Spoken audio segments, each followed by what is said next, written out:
Hello, this video is about a question that I received from a friend, and that person has a problem with a clicker trained dog, and the problem is that the dog is able to go to a down or the dog is able to go to a sit, but the moment the person moves, the dog moves.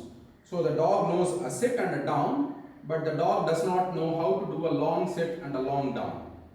So this is a curious problem, but it is a very important topic, and I wanted to share my thoughts about this problem.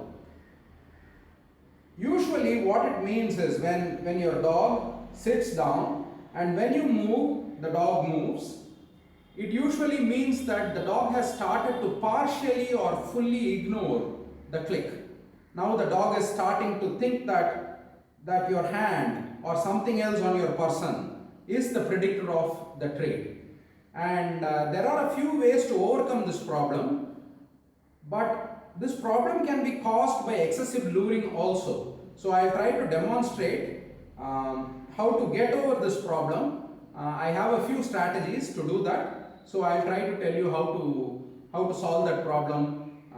It's not very difficult.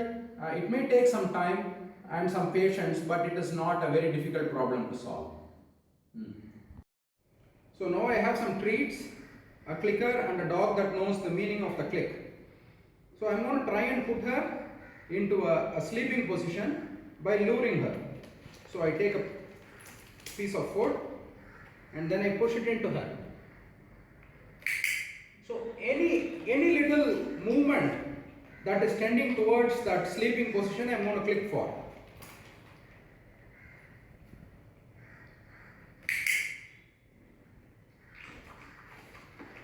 I am just now demonstrating the basics of how luring works.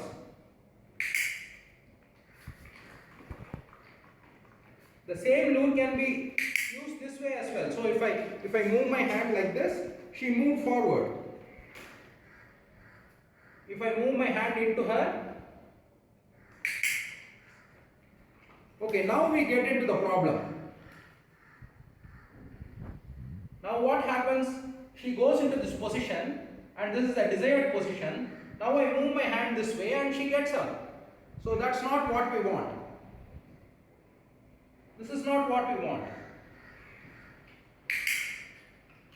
So the way to solve this problem is first not to create this problem. The biggest reason why people experience this problem is because they lure too much and they never get out of luring. So you have to always understand that luring is a very good tool, but it has a lot of side effects. So the first thing you have to always keep in mind is to lure as little as possible as and when you are progressing into the exercise. The next thing you can do is, let's say that you feed her here, right? So you can see that even if I bring the food near her mouth, she is not getting up. That means she understands the meaning of the click. If the dog doesn't understand the meaning of the click, then the dog will reach for the food.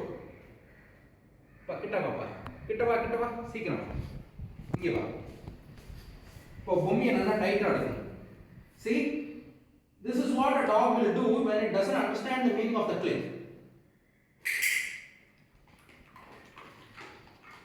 See, I take the food. Now this food is a lure. So I use the food to push it into the dog and pull her out. But now I am taking the food so close to her. And yet she doesn't want to grab the food because she knows what this is.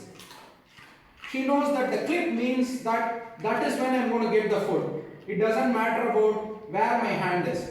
So if your dog is constantly following your hand, it means that it has forgotten what this click is about. You have to go back and retrain your dog and make it understand that, hey, no matter what I do, I can run around in circles like this. I can jump up and down. But this is what will tell you that you will get food. Right? So this is the problem behind why a dog is constantly moving along with you.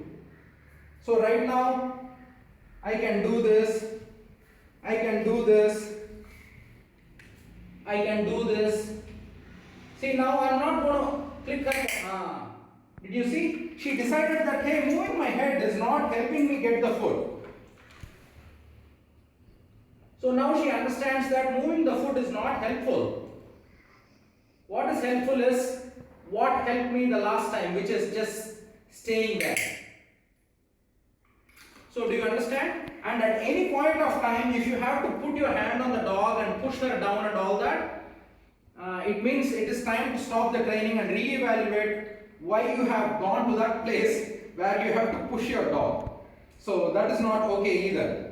And another thing is, if I am giving a cue, like I am trying to make the dog get up, and the dog is not getting up, this is not working now, right?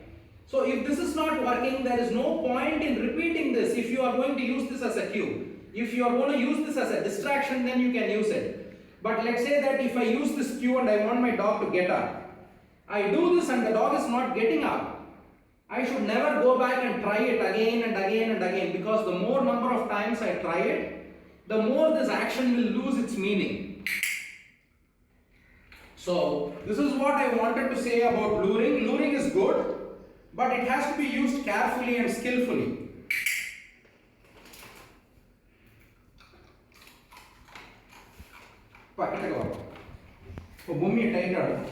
So a dog that knows the meaning of a clicker,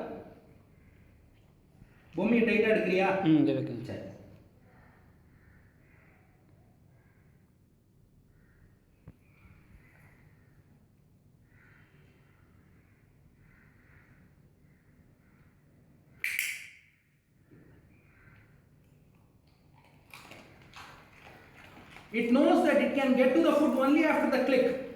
So if your dog is constantly reaching for the food, it means that it has not understood what the click means.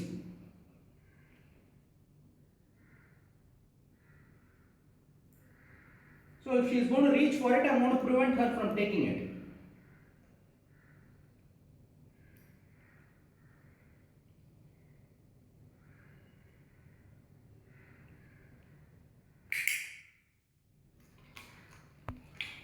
So the dog must be very clear about what the click means. It should understand that, hey, it doesn't matter what this man is doing. Only when he clicks, I am going to get the food.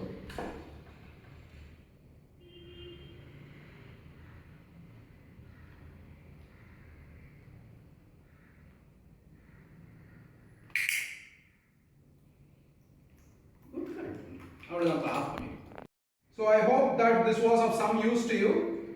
The salient points are, to recapture the salient points. The first thing is, be very careful while luring, because luring has lots of side effects.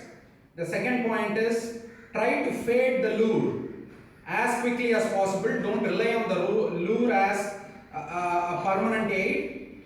The third point is, if your dog is constantly moving along with you, it means that it doesn't understand the meaning of the click. So you have to go back and re-educate your dog on what the click means. And the fourth point is, don't put your hand on the dog and push the dog down and all that when you are luring. It means that it is time to stop training and find out why you have gone to that place where you have to do that.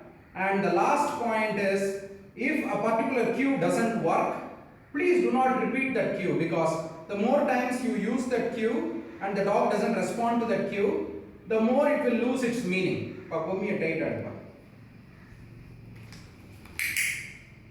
Good, Bhumi. Smart. Avladhan, Bhumi. Here you go. Bhumi.